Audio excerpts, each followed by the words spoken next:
You think belly fat comes off with 1,000 crunches a night. You're wrong, and it's costing you months of wasted effort. Belly fat isn't a muscle you can spot train away. It's a hormonal and metabolic problem. And today, I'm giving you the 5 things that actually shrink it. One of them has nothing to do with food or exercise, and almost nobody talks about it. Stick around, because skipping it is probably the reason your stomach hasn't changed in months. Here's what most guys are doing right now. Crunches and sit-ups every single day, expecting the fat to melt off that exact spot. Random cardio with no real plan behind it. Cutting calories hard for 2 weeks, then giving up and going back to normal. Stressed out, sleeping 5 hours, and wondering why the belly won't move. Blaming genetics, blaming age, blaming a slow metabolism. Here's the truth. It's almost never genetics. It's 5 specific things working against you, and once you fix them, the belly fat has nowhere left to hide. Today you're getting all 5. The most overlooked one on this list isn't a food or a workout at all. It's a hormone almost nobody checks. And it might be the exact reason your midsection refuses to shrink no matter what you eat. Let's start with the one everyone gets wrong first. Spot reduction, the crunches myth. You cannot choose where your body loses fat from. Your body pulls fat from stored energy across your whole system, not from the muscle directly underneath it. A crunch strengthens your abs, but it does not touch the fat sitting on top of them. Here's the mistake. Guys do 200 crunches a day and wonder why their stomach still looks the same, sometimes even more bloated from the strain. Here's the fix. Train your abs for strength. 2 or 3 short sessions a week, but understand that visible abs come from lowering total body fat, not from ab volume. That means the real lever is a calorie deficit, which brings us straight into the second piece. The calorie deficit, done without wrecking yourself. Your body only releases stored fat, belly fat included, when you consistently take in less energy than you burn.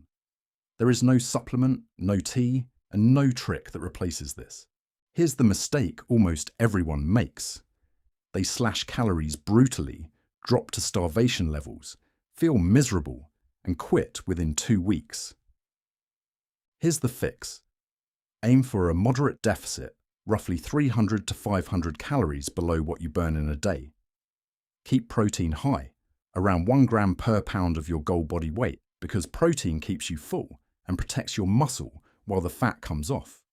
Once your calories are dialed in, the next lever is what actually controls where your body stores that fat in the first place.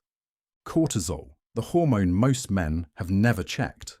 Cortisol is your body's main stress hormone, and it has a direct relationship with belly fat specifically.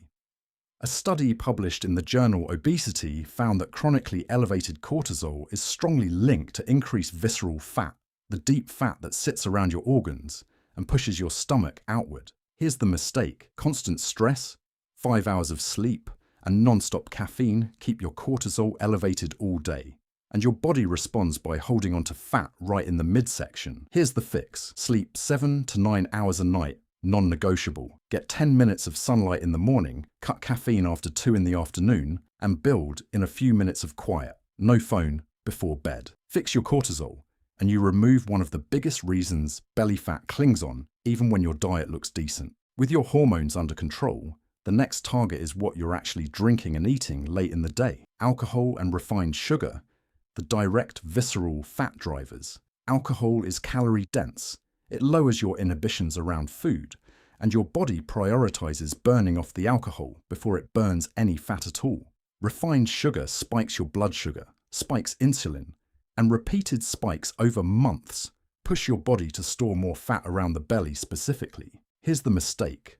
A few beers on the weekend, sugary drinks during the week, and guys still wonder why the scale won't move even though their meals look fine. Here's the fix.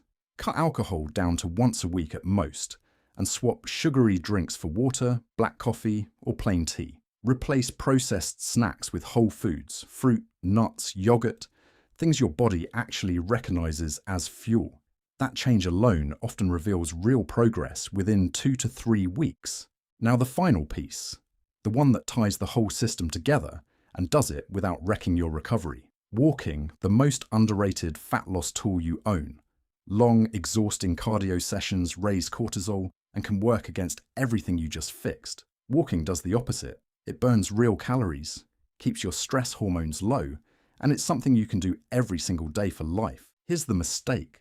Guys either do zero movement outside the gym, or they swing to the other extreme, with an hour of intense cardio that leaves them starving and exhausted. Here's the fix. Aim for 8 to 10,000 steps a day. Walk after meals, take calls while walking, park farther away. It adds up to hundreds of extra calories burned without adding a single ounce of stress to your system. Now let's put the whole thing into one simple plan you can start today. Keep a moderate calorie deficit with high protein at every meal. Train your abs 2 or 3 times a week for strength, not for spot reduction. Sleep 7 to 9 hours and manage your stress daily. Cut alcohol and refined sugar down to almost nothing.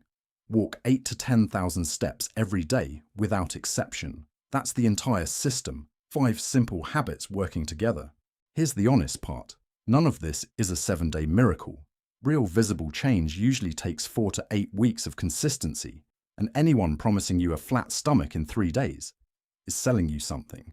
What you're actually doing here isn't just losing belly fat. You're fixing the hormones and habits that put it there in the first place, which means it stays off instead of coming right back. Comment tight if you're starting this plan today. In the next video, I'm breaking down the exact meal structure that makes this deficit easy to stick to without ever feeling hungry. Which one of these 5 have you been ignoring the whole time? The sleep, the alcohol, or the walking?